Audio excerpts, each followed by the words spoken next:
শূন্য ঘরটায় এসে দাঁড়ালেন স্বাতীলেখা। আসবাবপত্র নেই, দেওয়াল ফাঁকা, গোটা ঘরটা খাঁ খাঁ করছে, যেন গিলতে আসছে স্বাতীলেখাকে। কে বলবে এই বাড়িতে মাসখানেক আগেও দুটো মানুষ বসবাস করত?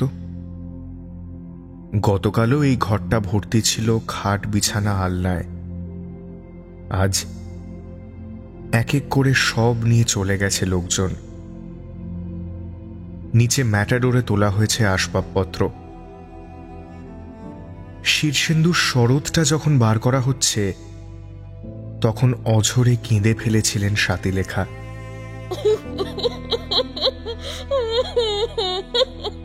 যন্ত্রটা ওর স্বামীর খুব প্রিয় ছিল। বর্ষায় শরতে মেঘ রাগ বাজাতেন, কখনো সখনো দেশ। ভৈরব, ইমন, দীপক রাগরাগিনীতে মুখর হয়ে থাকত গোটা বাড়ি।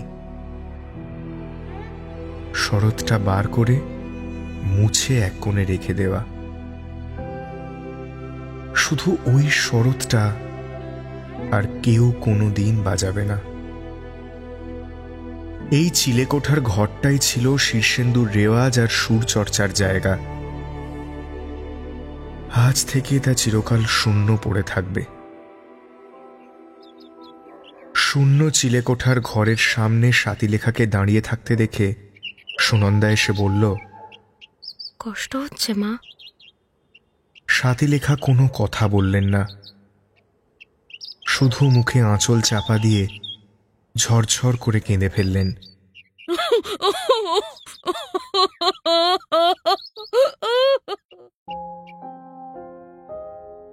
শীর্ষেন্দু গত মাসে চলে যাওয়ার পর সুনন্দাই মাকে বলেছিল বাড়িটা বেচে দিয়ে তার সঙ্গে আমেরিকায় চলে যেতে। ওখানে মেয়ে, জামাই, নাতির সংসারে শেষ জীবন দিব্যি কাটিয়ে দেবেন। কিন্তু 40 বছরের ভিটে ছেড়ে যাওয়ার যে এত মায়া, তা কি স্বাতীলেখা বুঝেছিলেন? বসন্ত আসছে। সন্ধে নামছে হুগলি জেলার মফস্বল জুড়ে। দক্ষিণা বাতাসে ঝিরঝির করে ঝরে পড়ছে পাতা। খোলা ছাদটায় দাঁড়িয়ে দূরে রেল স্টেশনের আলোর দিকে তাকিয়েছিলেন স্বাতীলেখা। তার আর শীর্ষেন্দুর এই ছাদে যে কত সময় কেটেছে তার কোনো ইয়ত্তা নেই। দূরে একটা চেয়ারে বসে সুনন্দা অলস ভঙ্গিতে চা খাচ্ছিল। খানিকক্ষণ দাঁড়ানোর পর একটা চেনা গন্ধ পেলেন স্বাতীলেখা। সন্ধ্যের মিঠে হাওয়ায় আচমকা এই গন্ধ এলো কেন? এ তো শীর্ষেন্দুর আফটার শেভ লোশনের গন্ধ। মিষ্টি লেবুগন্ধি এই লোশনটা শীর্ষেন্দু খুব পছন্দ করতেন। স্বাতীলেখা জিজ্ঞাসা করলেন, মা, কোনো গন্ধ পাচ্ছিস? সুনন্দাও সুঘ্রাণটা পেয়েছে। চায়ের কাপটা রেখে বলল, হ্যাঁ গো, কিসের বলো তো? স্বাতীলেখার গলা কেঁপে গেল। তোর বাবা এই আফটার শেভ লোশনটা খুব পছন্দ করত, কিন্তু আজ হঠাৎই গন্ধ। সুনন্দা শব্দ করে চায়ের কাপটা নামিয়ে রাখল, বলল, মানে? স্বাতীলেখা কোনো উত্তর দেওয়ার আগেই সিঁড়ি বেয়ে একটা দীর্ঘদেহী ছায়ামূর্তি উঠে এলো। অবিকল শীর্ষেন্দুর মতো হাঁটা চলা, একটু বাঁদিকে কান্নিক মেরে সিঁড়ি দিয়ে ওঠা, তৃপ্ত বুক। চিলেকোঠার ঘরের দরজায় হাত ছোঁয়াতেই তালা দেওয়া দরজাটা আপনা আপনি খুলে গেল। সুনন্দা আর স্বাতীলেখা বাকরুদ্ধ হয়ে দাঁড়িয়ে আছেন। ভেতর থেকে একটা ভাঙা কিন্তু স্পষ্ট কণ্ঠস্বর ভেসে এলো, স্বাতী, একটু চা দিয়ে যেও।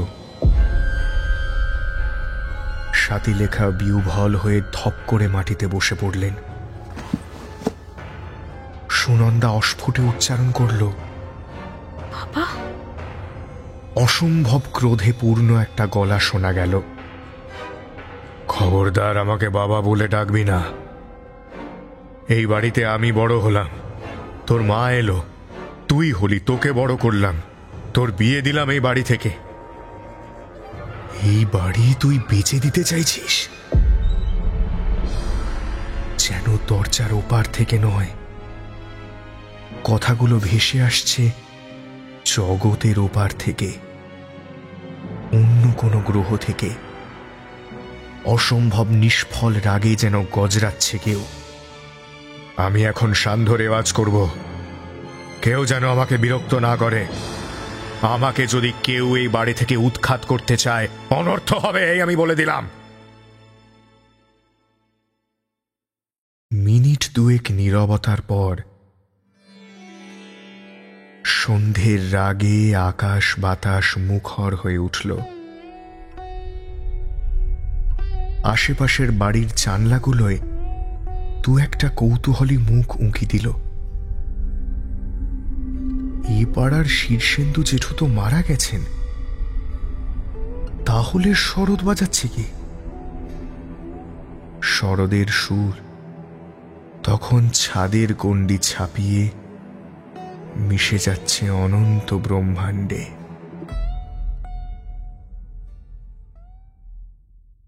হাড়হিম হরর আপনারা শুনতে পারেন এক্সক্লুসিভলি মির্চি বাংলার ইউটিউব চ্যানেল এবং গানা অ্যাপে।